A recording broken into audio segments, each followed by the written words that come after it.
Welcome to the AC 24/7 Top Story Countdown. We'll guide you through the biggest news of the day. Our focus, advocating our rights, advocating health, and advocating Earth. Here's our pick for number 4. Assad or we burn the country, vowed his supporters. And the country burned.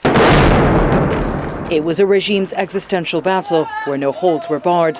Hundreds of thousands of lives lost, maybe many more.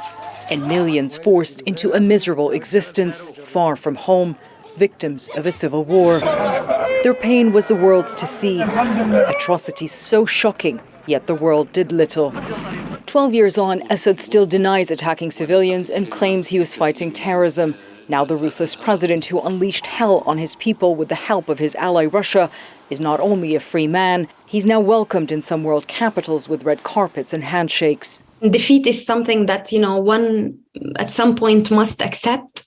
But this is beyond any conversation about defeat or win. This is about the man who is responsible for the pain and for the suffering that I've been going through in the past 10 years.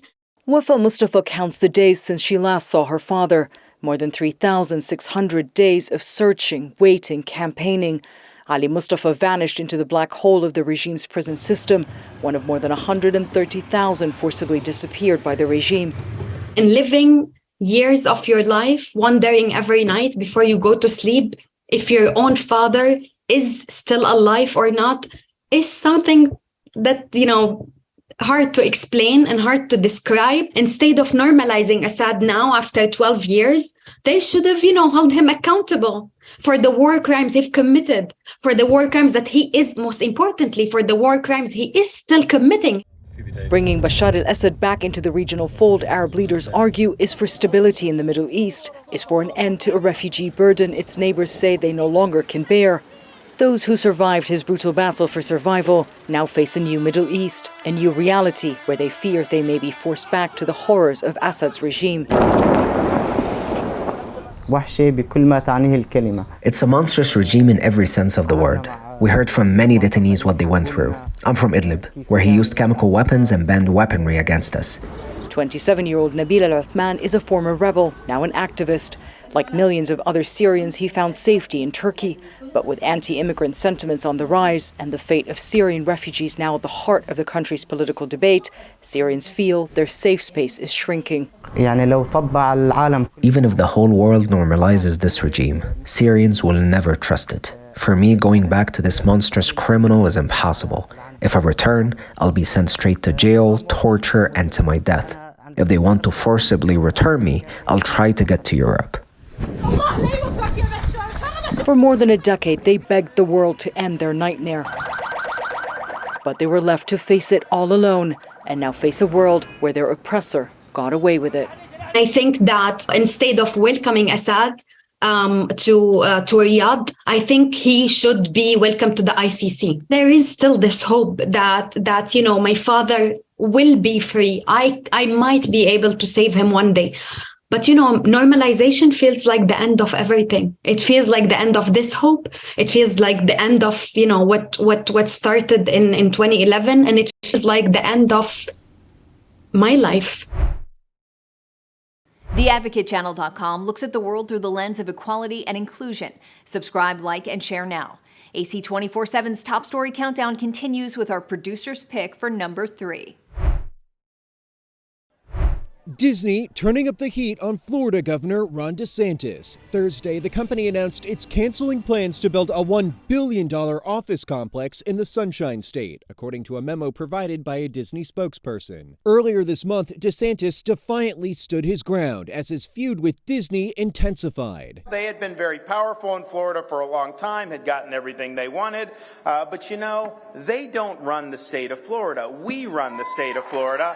In a memo, Disney cited, quote, changing business conditions for the decision. Local business leaders say the move is a major blow to Florida's economy. The campus in the greater Orlando area, east of the Walt Disney World theme parks, was expected to add 2,000 jobs. The public fight started last year when Disney spoke out against what critics called the Don't Say Gay bill that DeSantis signed into law, limiting instruction of sexual orientation and gender identity in schools. Disney CEO Bob Iger has previously accused DeSantis of retaliation. Any action that thwarts those efforts simply to retaliate for a position the company took sounds not just anti-business, but it sounds anti-Florida. The feud escalated in recent months amid a legal battle over Disney's special taxing district. Analysts say the governor's stance on Disney is risky because it goes against traditional pro-business Republican values. Historically, that's not something that the free market GOP has looked to do.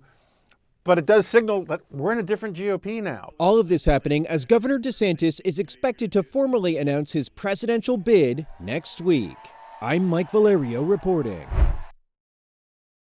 Like the Advocate channel on Facebook for the best way to get updates on stories that advocate for equality, justice, our rights, and more.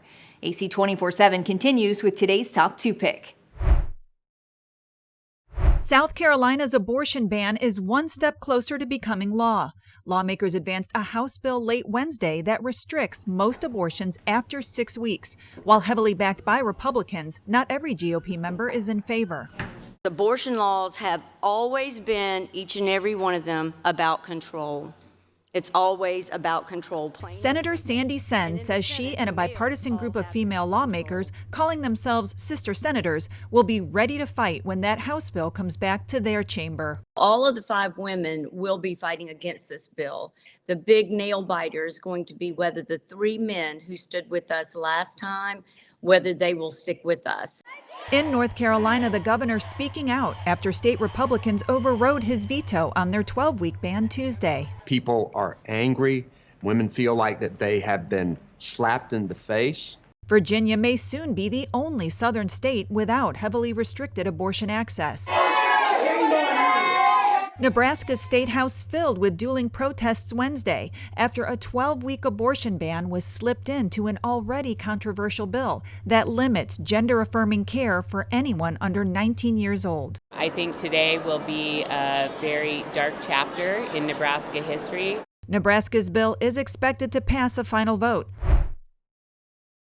Follow the Advocate channel on Twitter and Instagram to stay updated on stories that matter every day. Here's our number 1 story of the day. Take a look. My money don't jiggle, jiggle. It folds. I like to see you wiggle, wiggle. Push. Nearly half the country, 150 million Americans, turn to TikTok for inspiration, information, and entertainment. But now Montana is turning it off, banning the app and potentially slapping $10,000 a day fines on app stores making it available. The governor says with TikTok owned by a Chinese company called ByteDance, the ban is to protect Montanans' personal and private data from the Chinese Communist Party. TikTok is pushing back, saying the Chinese government is neither a partner nor party to information in the app. To be clear, there's never been any evidence, never any proof about any kind of information sharing. We've steadfastly denied that. Yet Big Sky Country is not alone. More than half of U.S. states have put some restriction on TikTok. For example, by banning it on government devices. Many are talking about taking it further, and some federal lawmakers are also up in arms. The Chinese Communist Party is engaged in psychological warfare through TikTok to deliberately influence U.S. children. The chief fear is that the app could serve as a gateway to peddling anti-American ideas, meddling in elections, and spying. Again, TikTok disagrees. We will firewall protected U.S. data from unwanted foreign access. TikTok will remain a place for free expression and will not be manipulated by any government. Some suggest worries about TikTok are overblown. It poses about the same threat that companies like Facebook and Instagram and YouTube and Twitter pose. And free speech advocates see a big court battle brewing. The ban is blatantly unconstitutional. It's an act of political theater. It is rooted in xenophobia, and it is trampling on the free speech rights of hundreds of thousands of people in Montana